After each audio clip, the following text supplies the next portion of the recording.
Jerusalem, a city where three faiths converge, where every stone seems to whisper stories of centuries past, and where the present hums with life as vibrant as its history. Most people think they know this city from headlines or guidebooks. But what about the stories you don't see?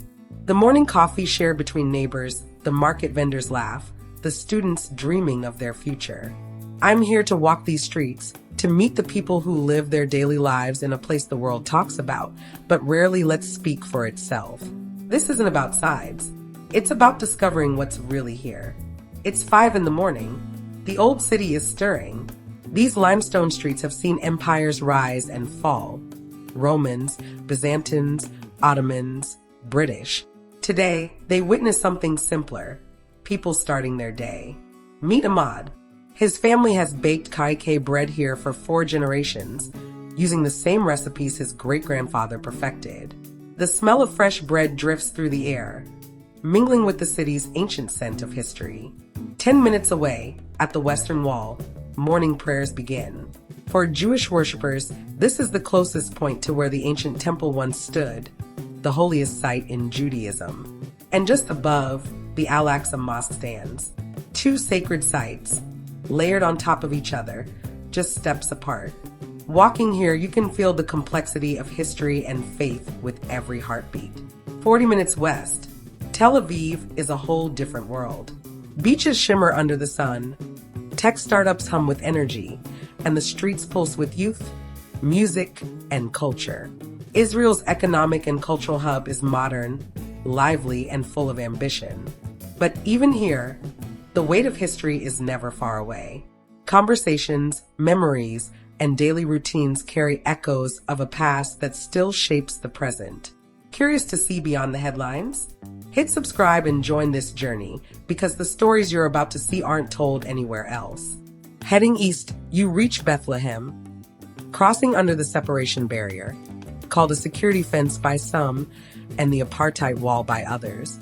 The barrier divides communities, stretches journeys, and leaves a mark on daily life. Bethlehem is alive. The birthplace of Jesus Christ is home to 25,000 people, mostly Palestinian Christians and Muslims. Life goes on, kids go to school, shops open, families gather for meals. Hope persists, even in the shadow of challenges. Further north, in Ramallah, the energy changes. Cafes buzz, universities thrive, and young Palestinians work to build a future within constraints. There's resilience here, creativity, and an unspoken determination. Let's not ignore the history. The land carries stories of conflict, of displacement, of wars and peace attempts that have come and gone. Every corner, every street, every conversation is shaped by decades of struggle. Yet here too, there are moments of connection. In Haifa, Jewish and Arab citizens work side by side. Hospitals treat all patients equally. Families who have lost loved ones come together to share grief and hope. Small acts of coexistence remind us of the humanity that persists. If this journey made you pause or wonder, hit subscribe now and share it.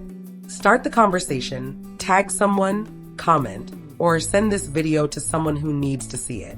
Real understanding begins when we engage with these unseen stories. The land itself doesn't take sides. The olive trees don't care who planted them. The Dead Sea doesn't check passports. The sun rises over everyone. What I've learned here is simple. Every person, Israeli, Palestinian, Jewish, Muslim, Christian, wants the same things: safety, dignity, and a future for their children. Pain is real. History matters, but life goes on. The unseen stories aren't about hidden gems. They're about ordinary people living extraordinary lives with resilience, humor, grief, and hope. The story of this land is still being written. Millions didn't choose this conflict, but they choose how to live within it every day. Maybe that's the story worth telling. If this journey changed the way you see things, subscribe and share it. If you have a different perspective or a personal story, join the conversation in the comments. And if you or your family are from this land, your voice matters too. Share it.